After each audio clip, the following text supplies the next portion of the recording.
My name is Hassan Abdul Masu, Secretary National Butchers Union of Niger State Branch. Okay, sir, can you give us a brief history of this very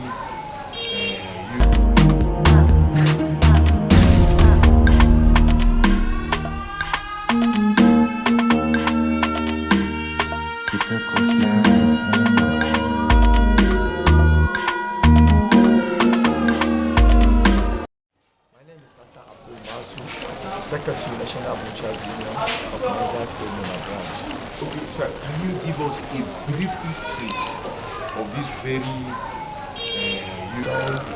yeah. This union has been existing right a period of time before we take over it. And the little I can give you about this union, right from my childhood, this is an organization before being a leader. That is from the past, people that have been holding the union. It's a very great and a union that I think I can say the best. Because when you talk of an organization, is one of the best among the organization and strongest organization we have.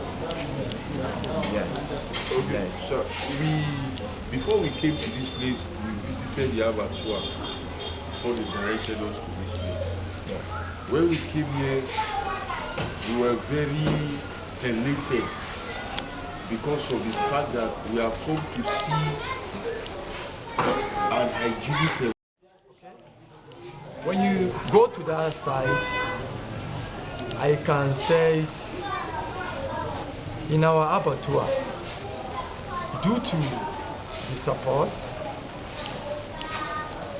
and what the government have contributed, that is on their own side. They've been giving us so many advice, because if I could remember, I can remember several times meeting we had, that is with the Ministry of Livestock and Fishery, time without number, with the Sect commissioners and other directors. And most of the meeting we had with them, I think if I can say all time meeting we have, what they usually advise us on is issue of making our place very hygienic and make sure our place looks clean, not for anything, because our business is a place that deals with issue of life of the millions of masses, in the sense that meat is something people eat, and the diseases and other things they reach on it, they always advise us on. And when we look at the advice they give to us, we make sure within our level we put a very strong and serious in terms of making that place to always look neat and good, to make sure we go with the advice they give us. And really, the challenges we are having, if you look at the place you go to, this is a place that has been existing during the military regime. If I could remember, we follow the government several times, we write to them, we held a meeting, we plead and tell us all our problems. But I told you, nothing had been done to us. The last meeting we held with the Sect and commissioners on the livestock and fishery of Niger State, the governor promised to make sure he make that place, as in to expand the place, to make it into order, to make it a good place, that whereby we will benefit and it will help us in times of reducing the challenges we are facing. In fact, the government asks us to go around to several states to look at how the abattoirs are.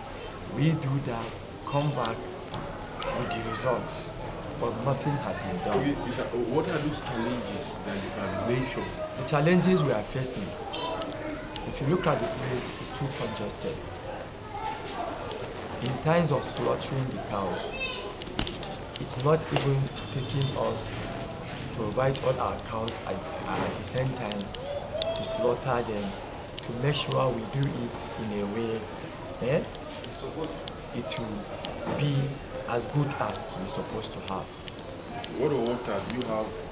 The rushing water there? In terms of water, honestly speaking,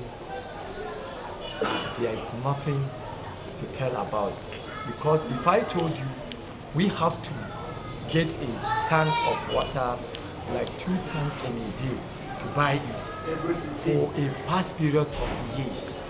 We buy water at least 2 tanks, 3 tankers in a day, and we pay to make sure we use it in times of slaughtering our cows. We make the place in order to wash the place before the next day. We did it, I can't remember for how many, since this government has existed for the past 8 years. That is how we've been managing that place. Since after the past government approximately, how many cows do you kill in a day? In a day, let's say 80 cows, 100 cows on daily basis. 100. Sir, what impact will you say to people in this market at the capacity and benefits under the leadership of your present regime? What we are talking about, sir, in terms of empowerment, providing jobs for the youth, providing opportunity for the youth. How many can you say, how have this union impacted in the lives of the people of Niger State?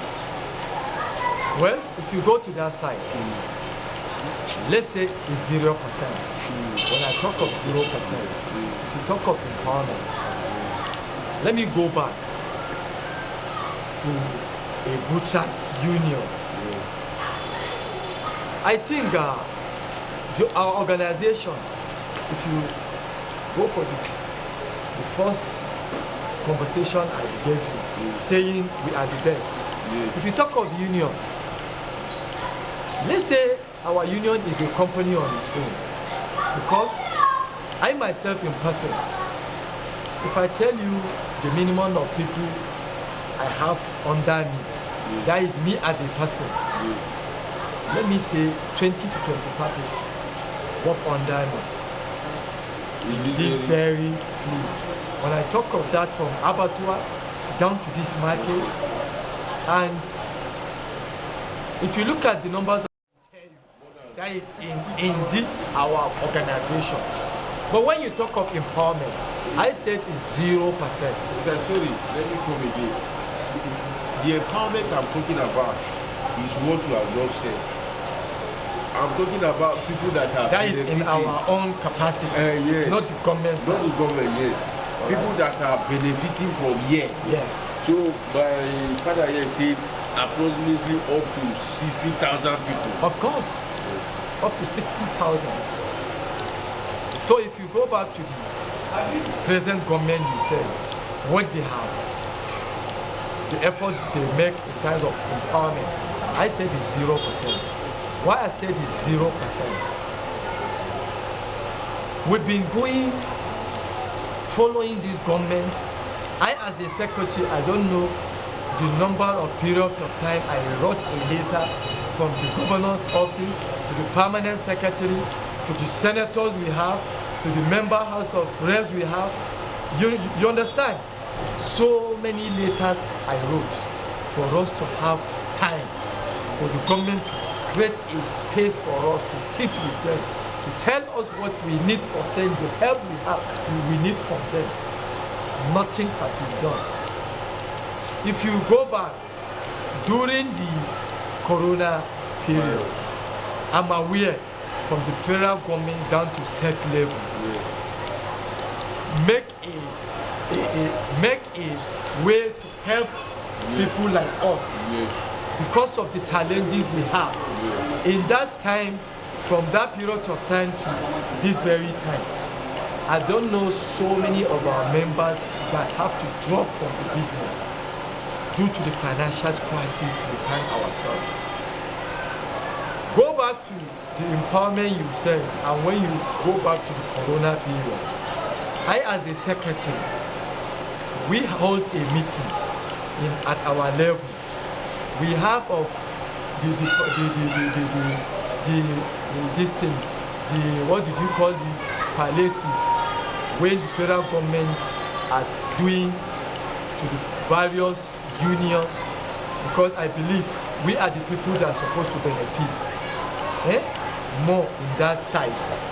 I leave Mina, I alone leave Mina with a letter to Abuja with a letter. I spent 3 days in Abuja, 3 good days before seeing the executive director of the microfinance bank for me to present a letter for them to know, to create a way our members have support from the federal government.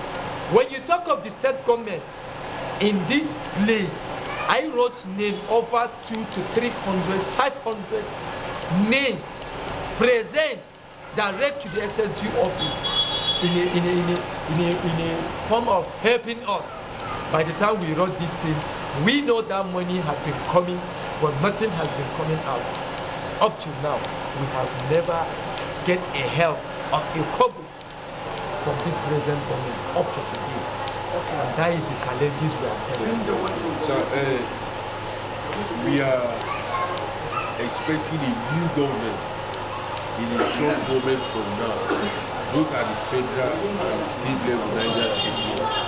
What is your appeal to the government at the state level, considering the fact that the outgoing government neglected this place? Now a new government is coming. What is your appeal to them? Then what is also your appeal to the incoming federal government as regard to the crisis that you people face during the coronavirus pandemic, and you people did not get any support? What is your appeal in this regard? Well, my appeal, let's say to the federal government first, as the state government, please, we are appealing, not only our organization or our union. In times of any help that is coming from the federal government down to the state level, please, they should make sure people they are giving that responsibility, they should make sure they put their eye to make sure they monitor what is coming out from the federal government down to the state level. What they are giving, the people they are giving that responsibility, to make sure it go down to where it's supposed to go. Because I know the federal government have tried on their own to make sure they give that help, but it's where the money is coming from, where it's going to. That problem used to come from. Okay, sir, away from that, can you just tell us your age before you just introduce yourself?